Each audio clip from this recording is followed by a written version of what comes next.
From the moment we step into the world of the Wheel of Time, we are immersed, not just through words, but through our imagination of sound. The rustling of the wind through the trees, the distant echo of a blacksmith's hammer, frolics, and so much more. But what if we could hear these moments as if we were truly there, stepping along the pattern with our heroes as they make their way to the last battle?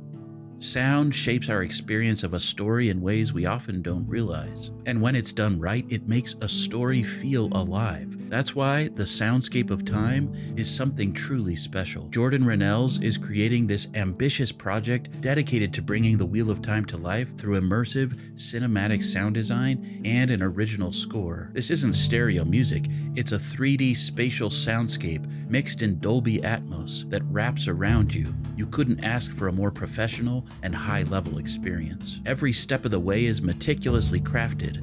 This isn't just background noise, it's storytelling through sound. And today, we're going to unravel one of the most iconic scenes from The Eye of the World to show you just how powerful this soundscape can be. Jordan's already brought books 1 and 2 to life, with books 3 and 4 nearly complete. This isn't a small fan project, it's potentially the biggest fan undertaking for the Wheel of Time that we've ever seen. Dozens of character themes, more than 80 different ambient environments for the different locations, sound effects for all of the creatures, and so much more. Whether you're reading the books, listening for the first time, or revisiting the series for the 10th, this soundscape transforms how you experience the story. For the rest of this breakdown, you're going to want to have headphones on so you can really hear the immersive detail of this video.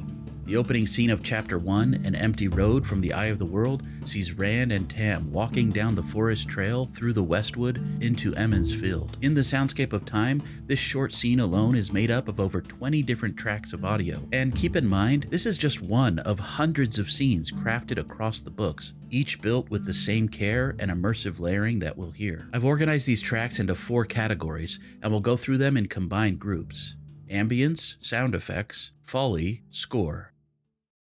Every great scene begins with ambience. This is the foundation that sets the tone and makes the world feel real. Let's unravel what we hear first. Distant wind, a strong wind running through the Westwood.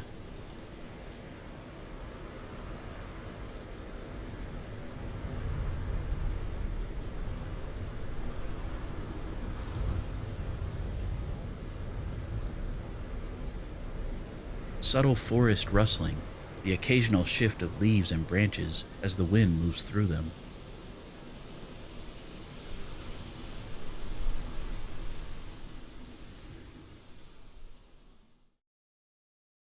This is where things get interesting. We need to hear what our POV would be hearing. In this case, we're in Rand's head, so what would he hear? Bella's breathing and hoofbeats. It wouldn't feel like the Wheel of Time without our Bella.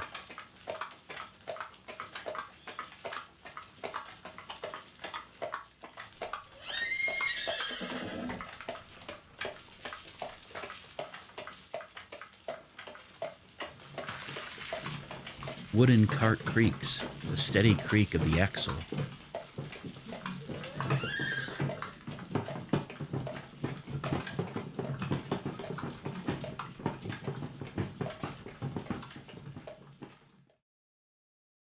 Now we add in the folly, the small everyday sounds that give weight and realism to the scene. These are the details you don't always notice, but you'd feel their absence. Rand and Tam's footsteps, a mix of soft earth and leaves crunching underfoot.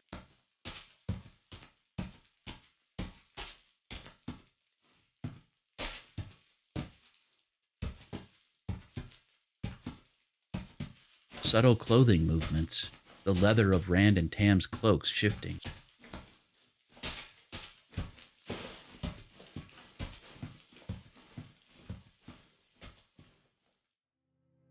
Finally, we have the score. Music isn't always needed, but when it is used, it should enhance the moment without overpowering it. Let's explore how the score plays a role here. We start the chapter with the words we all know and love. The wheel of time turns, and ages come and pass. At this moment, we hear Jordan's theme for the pattern. This theme comes in at the start of every book and through key moments in the soundscape. Other characters and places get their own themes. This one is very important. As the pattern pulls on our characters, this theme makes itself heard, a strong, warm harmony played on strings and synth layers.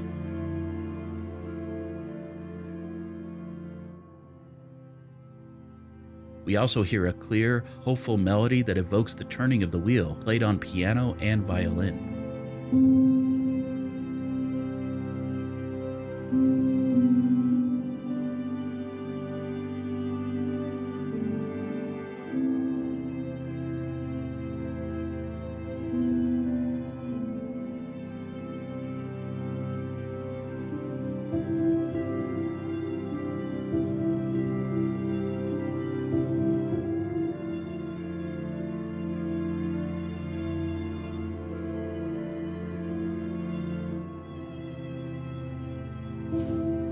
When we put all of these elements together, we can hear the world of Rannland coming to vivid life all around us. Let's listen now to the full scene, where ambience, sound effects, folly, and score all come together. This is how the world of the Wheel of Time truly comes to life with the Soundscape of Time.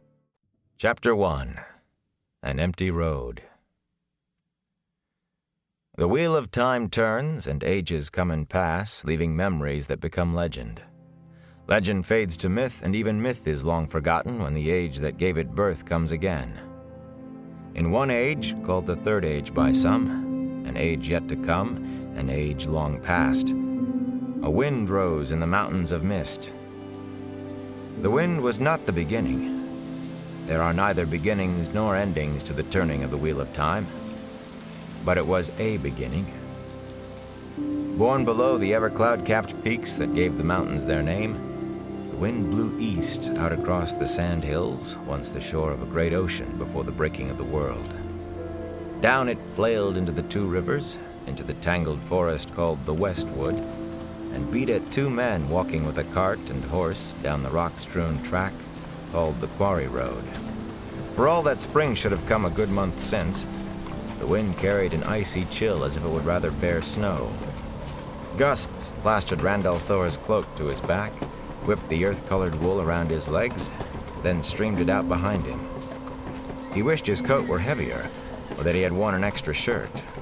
Half the time when he tried to tug the cloak back around him, it caught on the quiver swinging at his hip. Trying to hold the cloak one-handed did not do much good anyway. He had his bow in the other, an arrow nocked and ready to draw. As a particularly strong blast tugged the cloak out of his hand, he glanced at his father over the back of the shaggy brown mare.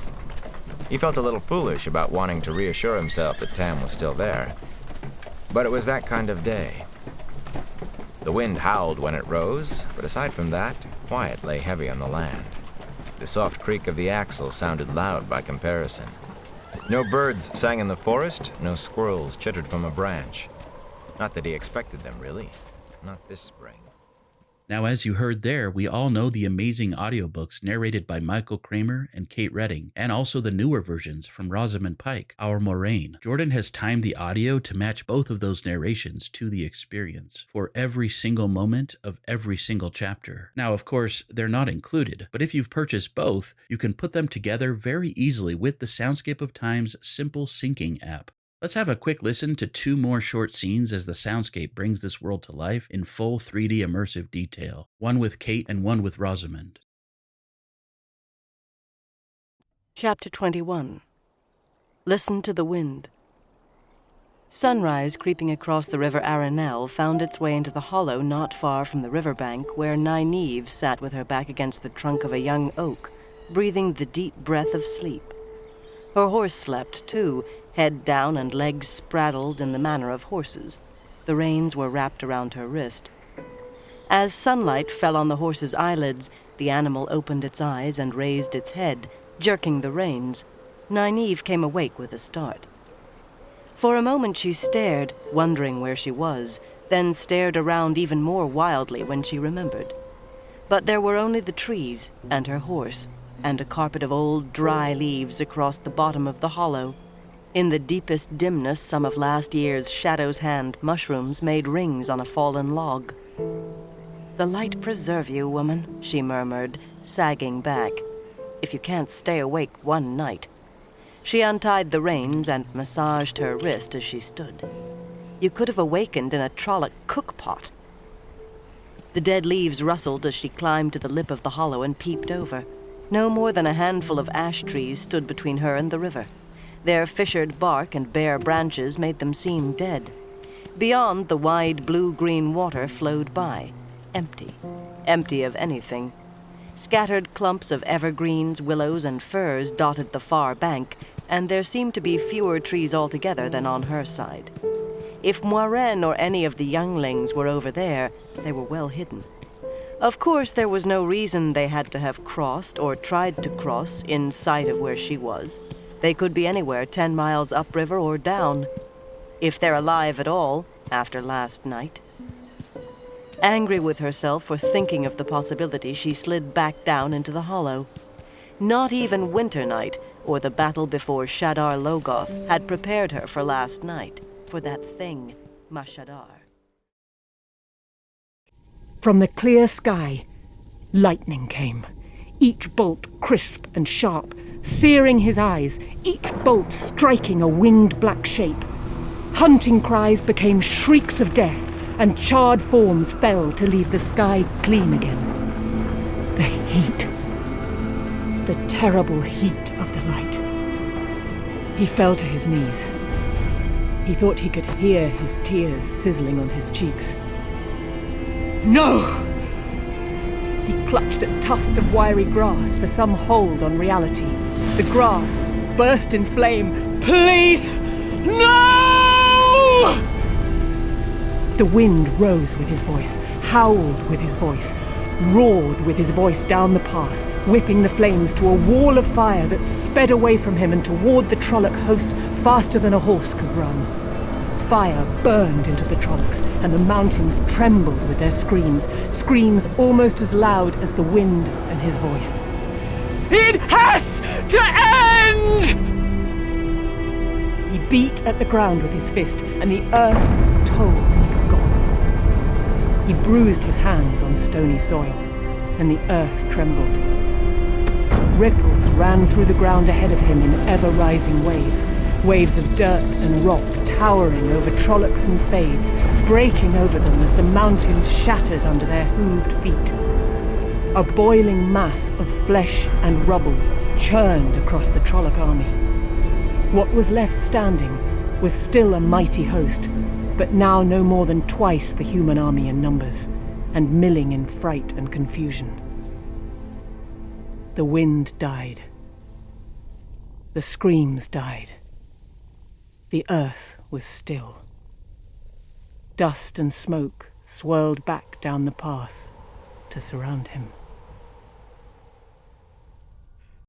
This level of detail is what makes the Soundscape of Time truly special. It's not just an add-on, it's a way to experience the Wheel of Time like never before, a way to step into the world Robert Jordan created and live in it through sound. But projects like this don't happen without support. The dedication and craftsmanship that goes into each of these soundscapes takes time that's only possible through backers like you. By supporting the Soundscape of Time, you're not just funding an audio project, you're helping create a way for fans to experience the Wheel of Time in a way that has never been done before. You can listen alongside the audiobooks, experience just the soundscape on its own, or read the books while immersed in the music and atmosphere. If you want to be part of this journey, head to the Kickstarter page now and help bring the Soundscape of Time to life. Jordan has already completed books 1 and 2 and will soon be done with books 3 and 4, but he's hoping for this Kickstarter to fund books 5 through 8 next. So let's make this happen together. We all know we have to hear Dumai's Wells, The Cleansing, and so many more incredible events from this story in this immersive way. The wheel weaves as the wheel wills, but with your help, we can make it sound even better.